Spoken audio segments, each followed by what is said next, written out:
Greetings, gentlemen and ladies, I'm the Crypto Game Snob, and in today's video, I thought I would feature a point that was actually recently made by Copper Pitch. If you guys don't follow Copper Pitch, well, do you even play Gods Unchained? I'm sure you follow Copper Pitch. If not, check out Copper Pitch's channel. Fantastically insightful, charming, and great presentation YouTube channel. YouTuber on Gods Unchained there in particular, although I believe he does also some other blockchain stuff as well from time to time, mostly Gods Unchained. But anyway, one of the OG Gods Unchained players all the way back to Genesis, and one of the things he was recently talking about in one of his videos where he just actually made a mention, but I thought it was a point deserving of an entire video because I didn't know this, but it changes the way I now think about deck building, and apparently not a lot of players know this. Again, check out his video. He'll explain a little bit more as to even apparently what he was saying. What he was saying is that even some of the devs at Gods Unchained didn't know about this when he was kind of searching around the Discord. So this is something that I didn't know, that isn't written anywhere as far as I know, but is something that the old timers know, and something that is super relevant in terms of how you put together your decks.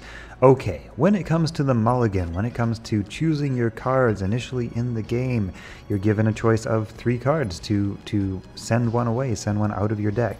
Now, how that works is this. If you have 2 copies of a card, let's say on turn on your mulligan you have a Guild Enforcer in your hand, but you have 2 Guild Enforcers in your deck.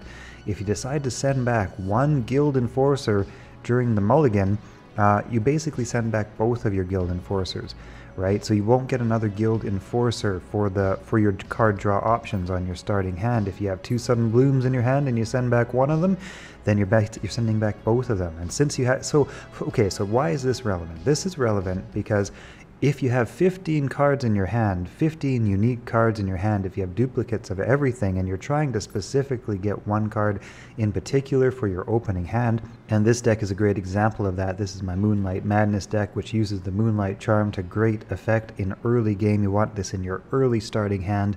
So basically, I want to really try to draw for that Moonlight Charm. So what I've done is I've stacked up 2 of everything, basically, except for 2 legendary cards. I made one small exception to that rule with Finian Fruit Bearer, and I think I also got Avatar of Nature. So one small exception to that rule just because Finian's powerful early on. But the point is that if, for example, I'm trying to draw from Moonlight Charm, I basically have a 1 in 15 chance. Actually, it's 1 in 16 chance. Actually, it's 1 in 17 chance.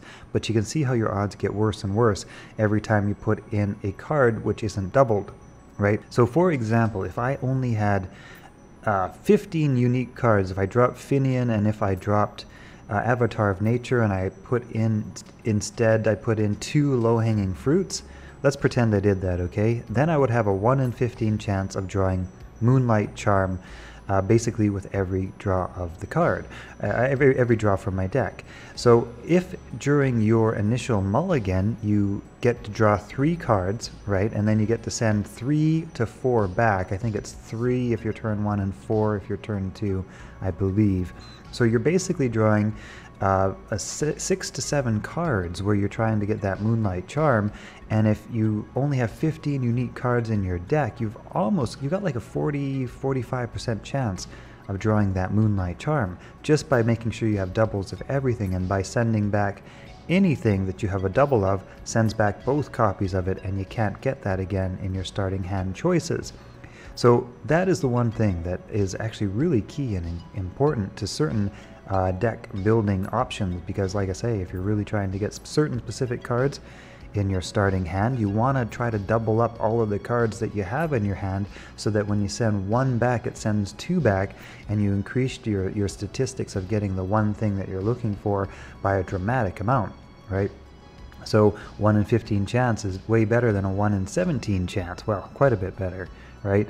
And so like I say, it just kind of compounds, right? Because sending 2 back instead of sending 1 back, it just brings your, I'm not exactly sure what the exact mathematical statistics are, but yeah, basically probably somewhere around, well, let's see, two cards, right? 2 cards out of, 1 card out of 15 would be a 1 in 15 chance, but you get 3, 4, 5, 6, 6 to 7 draws. So you kind of got like a 6 or 7 out of 15 chance, right? Let's say 7 of 15 chance, because that's kind of easier math. That's almost 50%. That's like a 40-ish, 45% chance of drawing your card that you're looking for in your starting hand. So yeah, that's kind of an important thing to know in deck building. Hope you guys have found this video useful, and if you don't follow Copper Pitch already, definitely check out his channel. Fantastic content over there, highly enjoyable presenter in Gods Unchained, my favorite personally. All right, see you guys in the next video.